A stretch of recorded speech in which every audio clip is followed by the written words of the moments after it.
Yeah, we can continue. All right. So this is going to be a very fairly simple board to route.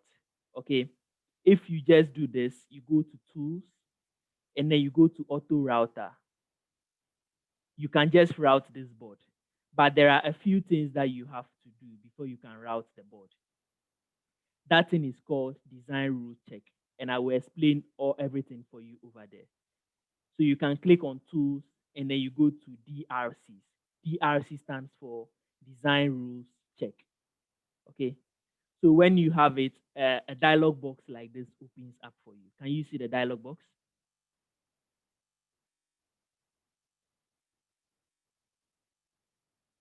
Do you see the dialog box? Yes, we can see the Yes, dialog please, you box. can see it. Fantastic. So you can do all the way up to 16 layers of PCB. I've explained that to you the last time, but our board is 2 layers. Okay. And then the first thing I'll talk about is clearance. Clearance is the spacing between the various components on your PCB. And there are a number of parameters over here. The first one is wires.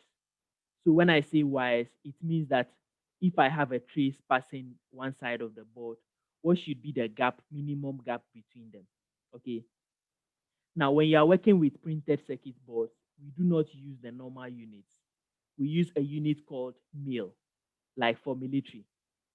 So 1 mil is the same as 1/1000 of an inch. Okay, 1/1000 of an inch.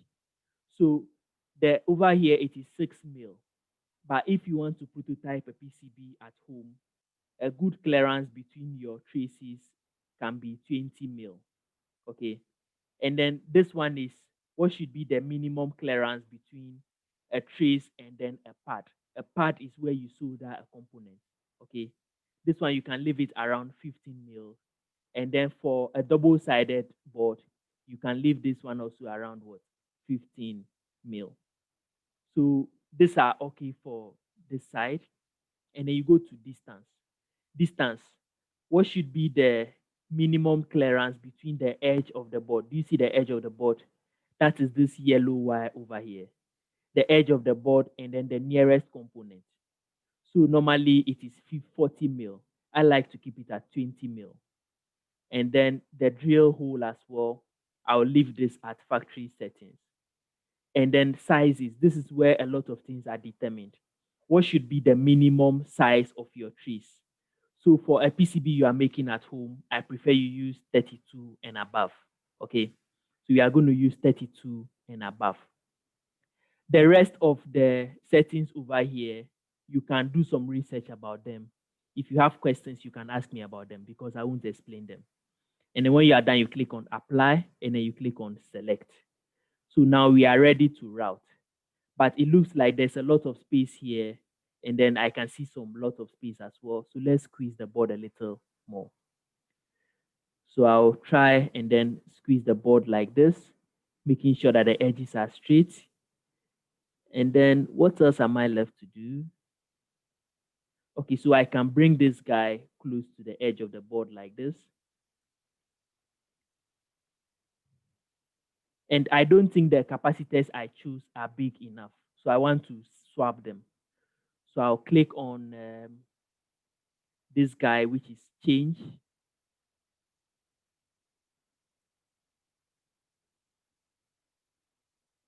So replace, I'll use the replace tool. And then I'll go to the polarized capacitor side. And then I'm going to choose a capacitor which is bigger. So this is an 8 mm one. And then I'll replace this guy and then this guy. You notice that they've become bigger. And then what else do I want to do? I want to reconnect these terminal blocks because of the crisscrossing between them. Okay. So I'll go back to the schematic. It's normally the number 2 and then the number 1 that are having the issues. So I'll come here.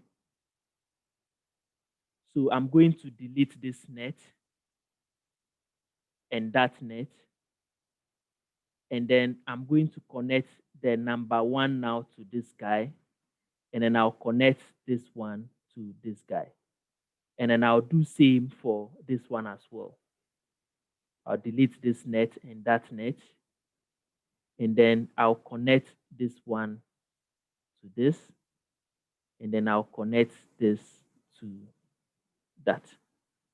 And then I'll switch back again to my board. So when I switch back again to my board, you notice that the relay now has direct connections between the where the high voltages will be going through. Okay. So now the first thing I'll do is to manually route some of the nets. After that, then I'll use the automatic router for the rest. So to do manual routing, you use this tool. This is the manual routing tool. And then you can change the thickness of the route over here. So I'm going to change it from 6 mil to somewhere 100 mil because I want them to be thick. So when it is red, it is at the top of the PCB. And when it is blue, it is at the bottom. So I'll change this one now from top to bottom. Okay, I'll change this one from top to bottom. And then I'll click on the route again, maintain this at 100 mil. And then I'll connect this like that. I'll connect this one as well to here. And then I'll connect this one to here. Connect this one to here. Connect this to here. Connect that to this.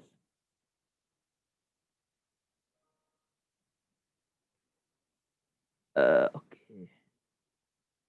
And then I'll connect this one as well to this as well to this as well to this to that.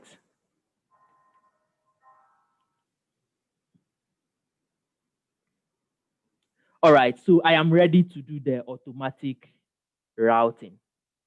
So all I have to do is to click on tools and then click on auto router. I'll try to make it a single layered board to see if it's possible. So these are all the layers. So I'll try first to do the top not applicable, and then I'll have the bottom to be automatic. And then I'll change the effort from low to high. When you change the effort from low to high, Eagle gives you a lot more iterations of the same PCB. I'll demonstrate that for you to see. All right, to make things easier, I'll just make it double-sided, and then I know that it's double-sided. So I'll change this back to auto, and then I'll click on continue. So when you click on continue, you have a dialog box like this open up for you. And then all you have to do is to click on start, and then your board is beginning to route. Can you see it? So when it is red, it is on top of the board, and when it is blue, it is at the bottom of the board. So you can go through and see the one that you like.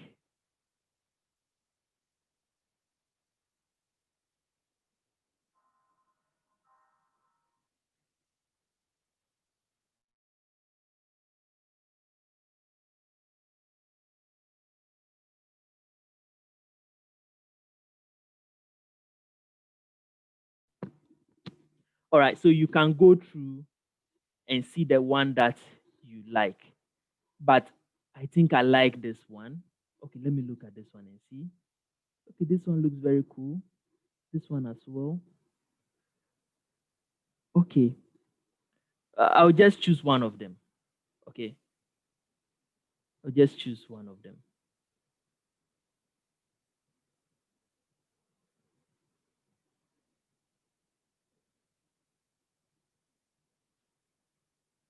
Okay, something tells me to choose this guy. So this becomes our printed circuit board. But there's a lot of work to be done on this board. Example, these inscriptions over here, I need to bring them onto the board surface and label everything very nicely. Okay, good. Now, question is, if you generate this board, how do you produce it? How do you produce it?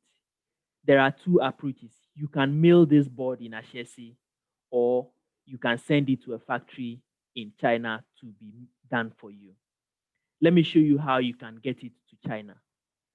So you don't have to send them your PC, your schematic, and then your board. All that you do is we call something Gerber file. So you need to generate a Gerber file from this design, and then you send the Gerber file to them instead of the actual schematic. Okay. So you see the factory building over here. All you have to do is to click on generate CAM data, and then you can press on OK, and then you can save it somewhere that you like, and then you are good to go. So this is our Gerber file saved on my desktop for me. Okay. Now I want to show you how you can order this PCB to be done for you through my browser. So I'll change this to my browser, and then you can be able to see it from there.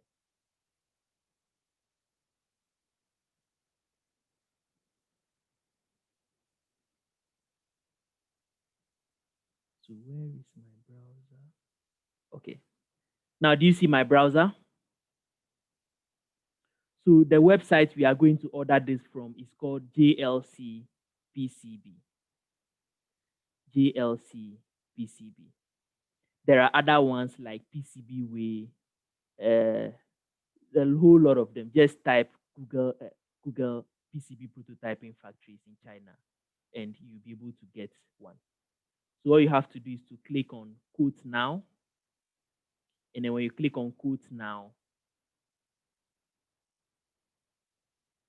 a dialog box will appear for you. My internet is a bit slow now.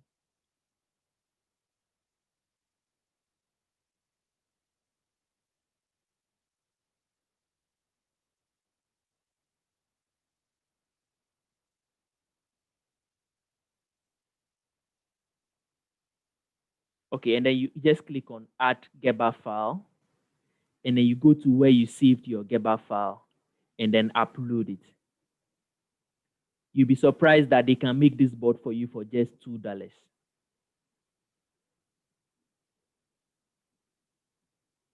All right, so our board will cost us $2. So you can see the Gerber file over here, and then you select 2-layered board, etc. And then you click on save to cut, and then the moment you pay, you are ready to.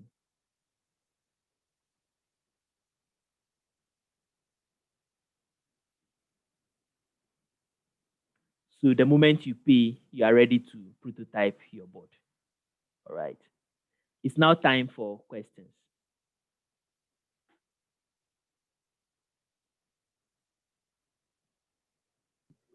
Hello, Nicholas. Yeah, hi.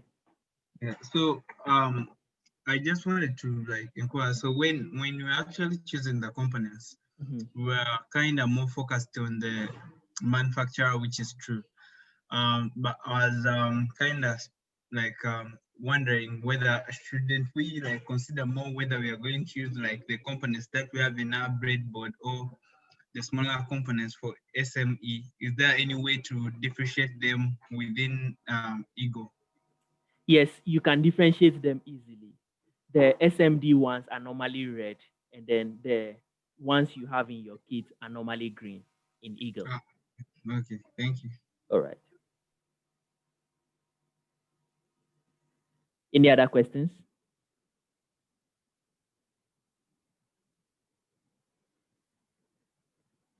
Did I have any questions in the chat box, my FI? Not really. The others were just about freshmen and what was going on. I actually sent the link to the YouTube channel. I think they will visit it to learn Oh, more. okay. Yeah, some of them said they were scared what they were seeing. They will be Some of okay. them But I wanted. think if they watch the introduction, then they're good to go. Yes. Okay. So if there is no more questions, I will stop here, and then I will upload the files to YouTube, and then your friends can be able to watch it from there. All right. Thank you so much for participating in this small workshop. If there are other things that are of interest to you that you want to learn, you can share them with me, and I'll do another webinar for all the seniors on their final year capstone. Thank you so much. Enjoy your evening.